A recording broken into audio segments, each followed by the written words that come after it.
Ombudsman Republik Indonesia menemukan adanya dugaan maladministrasi yang dilakukan KPK saat mengawal tahanannya Idrus Marham saat berada di luar tahanan di Rumah Sakit MMC Jakarta pada 21 Juni lalu.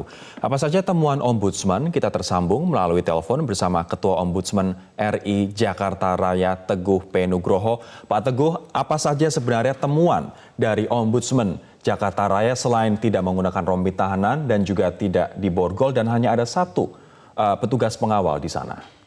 Nah, kalau temuan kami selain yang itu sebetulnya kan sudah pasti nih Mas, terkait dengan izin berobat itu seharusnya hanya untuk izin berobat, tidak melakukan aktivitas lain.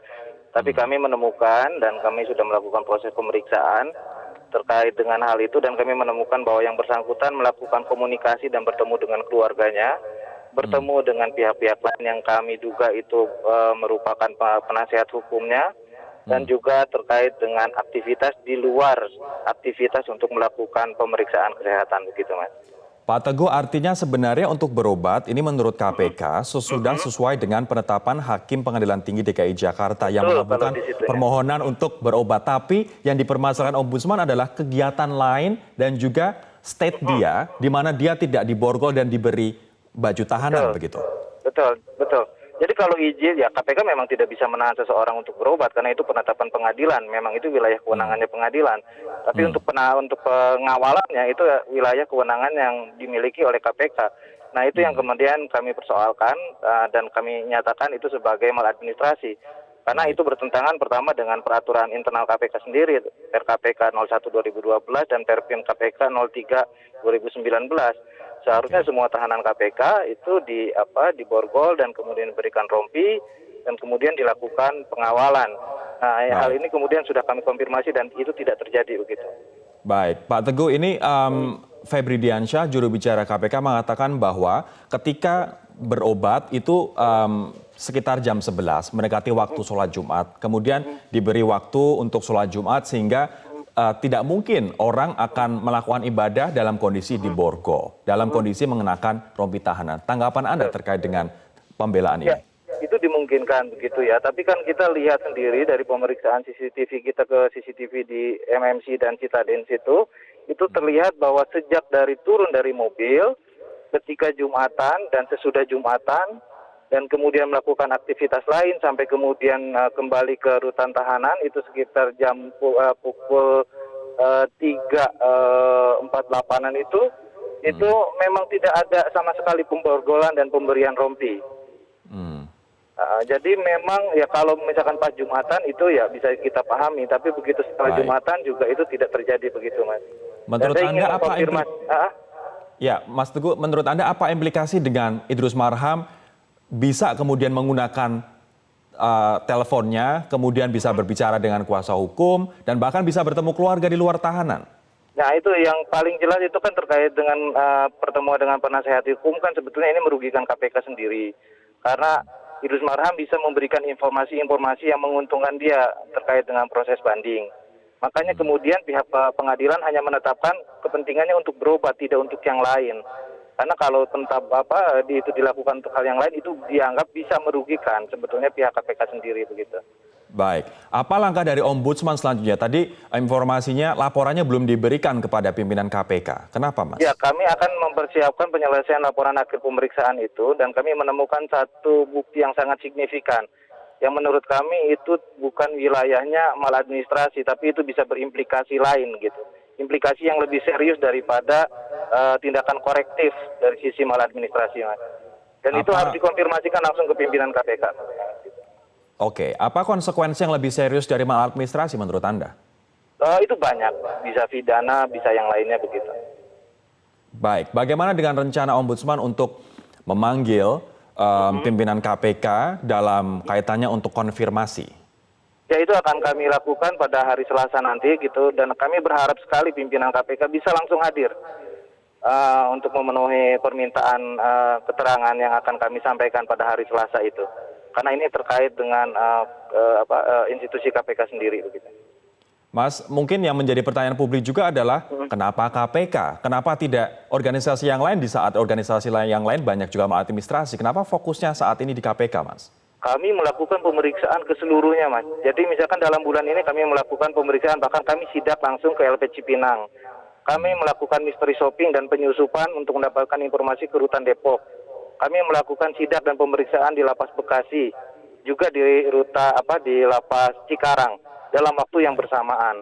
Jadi sebetulnya kami tidak menargetkan rutan KPK sama sekali, tapi itu bagian dari temuan kami begitu, Mas. Teguh P. Nugroho, Ketua Ombudsman untuk Jakarta Raya. Terima kasih atas waktu Anda. Ombudsman menyimpulkan KPK diduga melanggar aturan dalam pengawalan tahanannya Idrus Marham ketika berobat di RSMMC Jakarta. Pasalnya Idrus tidak mengenakan rompi tahanan dan tidak diborgol. Dari rekaman kamera pengawas di Rumah Sakit MMC, terlihat Idrus Marham hanya dikawal oleh satu petugas pengawal tahanan KPK. Saat berada di dalam kedai kopi, Idrus juga terlihat membawa telepon genggam yang seharusnya tidak boleh digunakan oleh setiap tahanan KPK. Ombudsman menilai petugas pengawal tahanan tidak kompeten dalam menjalankan tugasnya. Atas peristiwa tersebut, Ombudsman akan memanggil pimpinan KPK yang sifatnya konfirmasi. Ombudsman juga memutuskan menunda memberikan laporan akhir hasil pemeriksaan atau LAHP kepada pimpinan KPK terkait peristiwa ini. Yang kedua, mengenai manajemen pengawalan dan pengamanan tahanan, Kepala Biro Umum dan Kepala Bagian Pengamanan tidak kompeten dalam manajemen pengamanan dan pengawalan tahanan, khususnya terkait dengan keterbatasan jumlah SDM, serta membiarkan pelaksanaan tugas pengawalan tanpa memiliki juklak atau SOP pengawalan tahanan. Tindakan maladministrasi lainnya adalah tidak kompeten mengenai pelaksanaan penetapan pengadilan. Petugas pengawasan tahanan tidak kompeten dalam menjalankan tugasnya dengan tidak mencantumkan pengawasan secara melekat dan mengabaikan ketentuan yang tercantum dalam berita acara pelaksanaan penetapan pengadilan. Berikutnya mengenai pengawasan oleh Direktorat Pengawasan Internal. Direktur Pengawasan Internal KPK tidak kompeten dalam menjalankan tugas dan fungsinya dalam rangka pencegahan maladministrasi pengawasan tahanan karena dengan keterbatasan pemahaman terhadap peraturan di internal serta kemampuan mendeteksi sejak dini pelanggaran dalam pengawalan tahanan, maka dapat dipastikan selama ini belum ada tindakan tegas dari Direktorat Pengawasan Internal KPK. Politikus Partai Golkar sekaligus mantan Menteri Sosial Idrus Marham yang tengah menjadi tahanan Komisi Pemberantasan KPK terekam melakukan sejumlah aktivitas di Rumah Sakit MMC Jakarta tanpa pengawalan ketat dan tidak diborgol.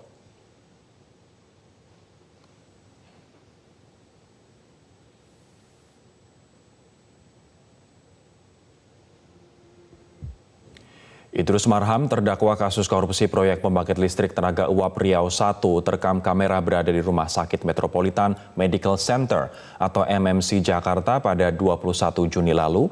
Rekaman gambar ini diungkap oleh Ombudsman Perwakilan Jakarta Raya. Dari rekaman kamera, Idrus diketahui berada di Rumah Sakit MMC Jakarta dari pukul 11 lewat 12 menit. Idrus datang tanpa rompi tahanan KPK, tidak diborgol dan hanya didampingi oleh satu orang pengawal. Tiba di RSMMC, Idrus melakukan pemeriksaan di Poli Gigi. Namun usai melakukan pemeriksaan, Idrus terekam tidak langsung kembali ke tahanan KPK.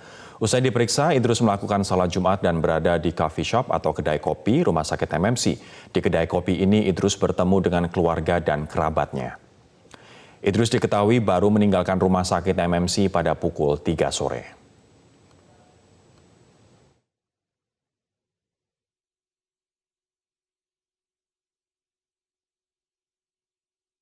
Pemirsa, sebanyak 282 orang mendaftar calon pimpinan KPK periode 2019-2023. Persoalan komposisi jaksa dan Polri di kursi pimpinan KPK menjadi sorotan. Sementara untuk periode ini, Pansel KPK men-screening atau memfilter para capim KPK agar tidak terpapar radikalisme agama. Berikut data dan faktanya yang akan disampaikan oleh Sylvia Iskandar. Sil. Baik, terima kasih Rory Asyari. Pemirsa, pendaftaran calon pimpinan KPK ini sudah dimulai sejak tanggal 17 Juni 2019 lalu dan berakhir hari ini, Kamis 4 Juli 2019. Proses pendaftaran capim KPK ini dinilai tidak terlalu ada gaungnya karena pemberitaannya sempat tertutup dengan proses sidang perselisihan hasil pemilu yang terjadi di Mahkamah Konstitusi sejak tanggal 14 Juni hingga 27 Juni 2019. Bahkan wadah pegawai KPK sendiri beranggapan bahwa pendaftaran calon pimpinan KPK ini sepi peminat. Tapi seperti yang tadi kita sudah dengarkan informasinya, hingga pukul 14 waktu Indonesia Barat kita akan tampilkan data kami ini masih pada pukul 13 hari ini 260 orang, kemudian 1 jam kemudian ini sudah bertambah lagi menjadi 282 orang. Dan masih kemungkinan akan bertambah mengingat untuk proses pendaftaran manualnya memang sudah tutup pada jam 16 tadi, tetapi untuk proses pendaftaran melalui email ini akan berakhir pada pukul 24 waktu Indonesia Barat. Tetapi memang seperti yang tadi dikatakan ada kemungkinan bahwa batas pendaftaran ini tidak diperpanjang. Nah, Panitia Seleksi Pimpinan KPK yang diketuai oleh Yenti Garnasi ini memang mengatakan bahwa pendaftaran Capim KPK ini meningkat di hari-hari terakhir. Namun kalau kita bandingkan dengan total jumlah pendaftar Capim KPK pada periode sebelumnya 2015 hingga 2019 itu yang mendaftar 580 orang. Artinya yang mendaftar pada periode ini berkurang sekitar lebih dari 50%. Kita akan lihat apa saja latar belakang dari para pendaftar calon pimpinan KPK sejauh ini. Yang mendominasi adalah pendaftar dari akademisi atau dosen, kemudian juga dari pengacara, selanjutnya ada juga dari pihak swasta, jaksa, hakim, Polri, kemudian juga ada unsur auditor, komisioner KPK periode saat ini, dan juga pegawai KPK. Kita akan bedah satu persatu calon pimpinan KPK dari kejaksaan yang sudah kami ketahui ikut mendaftar. Di antaranya kita akan lihat siapa saja. Ada Sugeng Purnomo, ini adalah Kepala Kejaksaan Tinggi Sumatera Selatan. Kemudian ada M. Rum, Kepala Kejaksaan Tinggi Sulawesi Tengah. Dan juga Supardi, ini adalah Koordinator Jaksa Agung Muda Tindak Pidana Khusus. Ada 3 orang sejauh ini, tetapi bisa jadi lebih nanti. Kemudian dari unsur Polri, ada 9 perwira tinggi atau pati yang direkomendasikan oleh Kapolri disetujui untuk mendaftar calon pimpinan KPK. Ini adalah 9 nama diantaranya berpangkat Jenderal Bintang 2 dan Jenderal Bintang 1. Sementara itu dari purnawirawan juga ada, yaitu mantan Kepala BNN Badan Narkotika Nasional dan juga mantan Kabareskrim Polri, yaitu Komjen Pol Purnawirawan Anang Iskandar yang juga telah mendaftar sendiri, mendatangi langsung pendaftar untuk calon pimpinan KPK. Selanjutnya adalah Capim dari unsur KPK.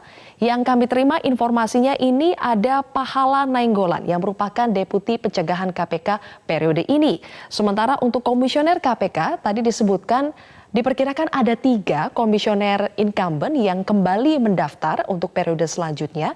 1 yang sudah terkonfirmasi adalah Alexander Marwata, sementara yang kami dapatkan informasi lainnya adalah OD, dan 1 lagi memang belum diketahui siapa.